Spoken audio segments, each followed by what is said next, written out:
dan sejati ning rasa. Rasa sejati itu cara titinya atau cara menghayatinya untuk rasa sejati itu dari gerakan olah batin kita sebenarnya. Itu yang namanya rasa sejati. Detak jantung sama detak hati. Kalau hati ini tidak bisa berdetak. Hati ini hanya bisa merasakan. Yang umum biasanya kata hati. Kata hati ini dari mana? Dari nafsu. Nah, ini bukan rasa jati. Tetapi kalau sudah angen-angen kumpul ing budi, ya, angen-angen ini kumpul ing budi. Ini timbul rasa apa? Rasa detak, rasa grenjet. Nah, grenjet. Itu nanti di sini ada suara yang sangat halus, yaitu nyamannya rasa jati. Nah, rasa jati. Nah, kalau rasa sing sejati, ya rasa sing sejati ya yang ini. Menandakan kita lapar atau tidak. Itu rasa sejati. Sejati ning rasa mana? Sejati ning rasa itu kalau sudah ini kumpul jadi satu. Kalau kita menjalankan puasa itu. Menjalankan puasa itu sejatinya rasa kumpul. Nafsu sama rasa yang kita rasakan, ini kuat mana? Kalau kuat nafsu nih, ya posoe badar. Itu rasa sejati. Nah, sejati nih rasa kumpul jadi satu. Itu. Makanya ada dua antara apa? Ini perut. Dari pusar ke atas, ini namanya apa? Dari pusar sampai ke bawah, ini namanya apa? Rasa sejati dan sejati ning rasa. Sejati ning rasa itu sing ndi? Nah ini. Sejati ning rasa itu yang di sini. Kalau rasa sejati itu yang di sini. Sebab tempahan dari sini. Penempahan nafsu itu rasa sejati. Gitu.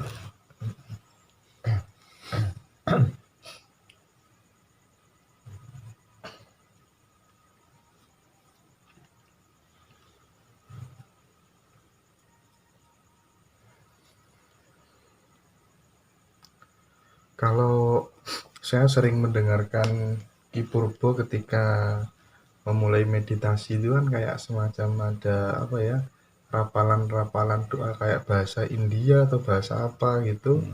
Itu kira-kira belajar dari mana Ki? Terus kemudian barangkali bisa diterangkan pelan-pelan kenapa ada Hong Wilaheng. Seperti itu kan kita nggak tahu artinya gitu. Kalau mantra Gayatri. Ya. Om Purbuva Supaha Tatsavitul Varenyam Bargo Dewasa Demahidiyo Yona Pradidayat. Itu mantra Gayatri. Itu mantra itu sebenarnya bukan dari India. Bukan dari India. Tapi itu asli dari Jawa. Waduh. Malah dari Jawa. Asli. Dari Jawa. Seperti piramida yang ada di Gunung Lawu, Candi Suku, itu ada di Kanada, ada di India juga ada. Tapi kesempurnaan itu piramid itu yang sempurna di Candi Suku. Itu menandakan bahwasanya arkeologi menyebutkan, tim arkeologi, bahasanya masih tua dan masih sempurna. Berarti yang sempurna ini yang Jawa. Gitu. Jadi Hong itu munculnya juga dari Jawa. Orang Jawa. Ini ajaran yang sangat tua dan sangat kuat, diyakini bahwasanya sumber dari ketuhanan yang menciptakan Aum, Hong, dan Hom. Nah, terus juga menyebut apa? Menyebut Allah. Itu juga asalnya juga dari Jawa. Itu saya buktikan dimanapun, berarti dari biksu-biksu, para gipsi, dan para normal, serta para Linuwe yang di luar-luar tuh ya. Dulu pernah sharing-sharing juga. Memang dari Java, Java Magic Power. Java Magic Power and Java Magic Power. Nah, di Trans-Pacific Petrochemical Tuban tuh kalau malam itu orang Jepang, orang Korea, oh Mister, oh in Java Magic Power. Oh, dilihat. Nah, di sana nggak ada, gitu. belum diketahui. Gitu. Ya, ini kalau dari mantra-mantra yang saya baca itu sebenarnya saya tidak menghafalkan. Tidak menghafalkan. Jadi waktu meditasi ada tuntunan gitu ya. Ada tuntunan. Oh. Jadi kayak pahaman Islam dulu saya di pondok itu mengenal katanya ilmu laduni. Iya, paham. Bisa gini, tapi ini tidak melihat. Tertutup. Ini cahaya. Apa? Sinar kayak ungu. Dalam meditasi. Yang keluar dari sini. Suara. Om berbuka subah atas satu sufari nyambar ku dewasa dimaiti yona pradu daya satu napas. Sedot lagi om berbuka subah. Berarti itu bukan amalan yang dikasihkan dari guru atau penuntunnya Ki Purbo? Bukan. Sama seperti saya dulu khatam Quran. Saya dulu belajarnya cuman alif ba ta sa jim. Terus alif fathah ba fathah ba di Pak Mudin. Akhirnya saya berjalan kemana-mana, keliling-keliling kemana-mana. Saya masuk pondok itu juga nggak boleh lama-lama. Nah, ternyata apa? Saya baca itu, saya buka ya bisa baca. Nah, bahkan juga pernah itu waktu saya nikah di Gresik itu juga gitu. Boleh mengenal ini asal wudu dulu. Saya tuh wudu. Nah, terus suruh buka kitab Al-Quran. Ayat ini, surat ini, juz ini. Tanpa saya menggerabak itu ya langsung saya buka. Jelek kok bisa. Terus dan lagi membacanya itu saya tuh bukan dari tajwid yang nggak karu-karuan. Hafal satu pertama di Pondok Sunan Kalijogo itu tembang. Apa itu? Mijil, Asmorondono, Pangkur, Pucung, ya, Megatro, Wirangrong. Nah, itu yang saya baca. Pokoknya kalau nggak hafal 12 tembang, ya nggak bisa ikut tajwid. Kalau di Pondok Sunan Kalijogo dulu gitu ya. Saya tanpa pelajaran kidung, cuma mendengarkan. Terus di sini masuk, oh gini, bisa melantunkan. Terus lagi kayak kidung montro-montro, Yayasan atau Reptanan Kanjeng Sunan Kalijogo, Sunan Giri, itu semua saya hafal. Dan saya tidak menghafalkan. Ono kidung rumaksa yang wengi teguh aja lu putar sampai turute. Itu sebenarnya intisari dari kidung rumaksa ing wengi itu apa sih sebenarnya? Kidung rumaksa ing wengi itu sebenarnya kidung montro wedo. Itu kalau di dalam ajaran Islam itu kumpulan dari surat apa?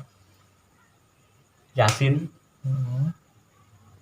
ayat kursi, doa nubuat, dan sholawat nariyah. 4 jadi 1. Ini kidung Montrowedo. Nah, ini dulu diadopsi oleh Kanjeng Sunan Kalijogo, diganti yang sumsum Betoro Yomo. Nah, terus napas Betoro Wisnu. Nah, itu diubah menjadi nabi. Napas ingsun nabi ngisali luwe. Nah, itu dan seterusnya itu ajaran luar biasa itu ya. Itu dikemas, disesuaikan pembaruannya dengan ajaran yang umum. Ajaran masa itu Islam. Jadi ya harus nabi kok nek nyeluk Dewa Wisnu. Wah, ini kok Kanjeng Sunan Kalijogo nyebut Dewa Wisnu berarti duduk wong Islam, digitukan nanti. Iya. Nah, sekarang kidung itu sama youtuber itu dipakai ngundang hantu gitu. Ngundang hantu. Tapi kalau pemahaman saya, mohon maaf, saya pengalaman itu masalah kidung sudah saya buktikan. Gimana itu sih? Kidung Montrowedo itu ada sesingonnya. Makanya apa? Kidung yang dikarang oleh Kanjeng Sunan Kalijogo dan Sunan lain itu ada babonnya. Jadi kayak Kidung Montrowedo itu sebenarnya tidak hanya 10 podo, tetapi 46. Nah, intinya yang merupakan doa itu hanya 10. 10. Kidung Montrowedo, Kidung Sesingir, Kidung Panulak, Glugu Sungsang. Nah, terus ada kidung lagi, Kidung Jopowedo, Kidung Sifat Iman, terus Kidung Paksi Mangku Bumi Langit, dan sapi turutnya itu 10. Tuh. Nah, itu sebenarnya kegunaannya beda-beda.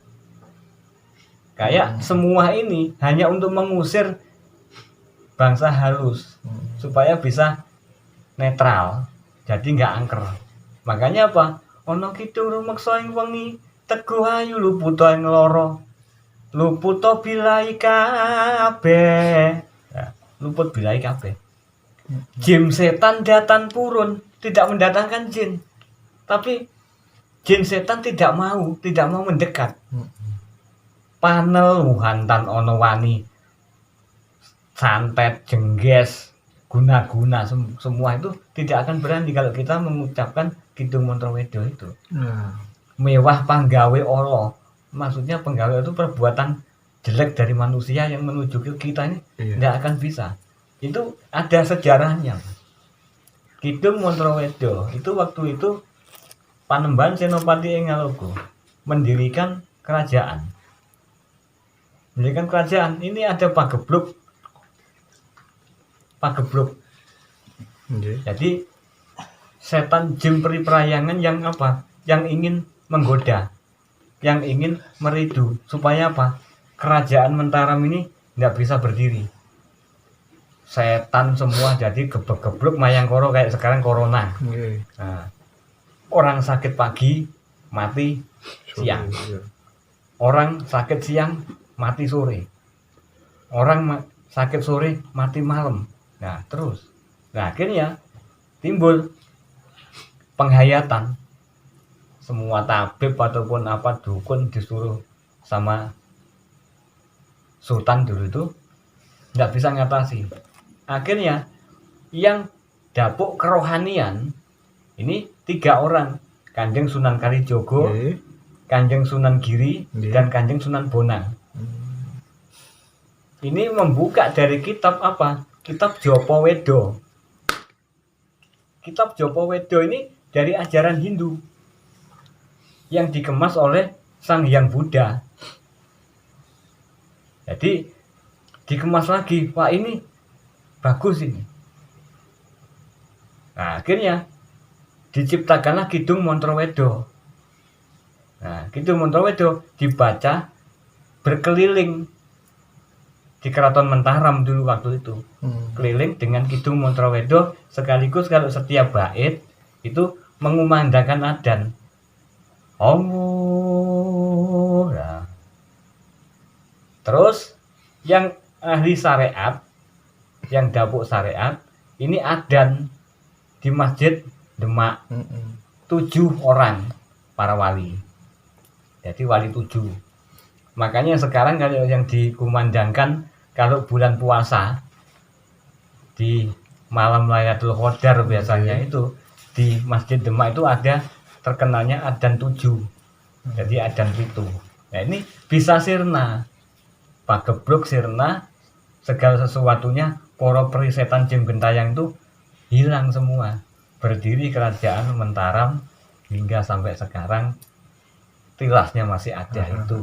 Itu Kidung Montrowedo. Lah kalau Kidung Sifat Iman wamantu bilai tegesipun percaya ing Allah ing pangeran sejatine. Bio pangeran kang agung kang nitahaken dunya akhirat lan saisine. Kaping kali wa malaikati. Kita percaya kepada malaikat. Nah, ini kaya Hindu Buddha ya percaya kepada dewa. Itu sebenarnya juga gitu, kadewatan. Percaya nek zaman Hindu. Om.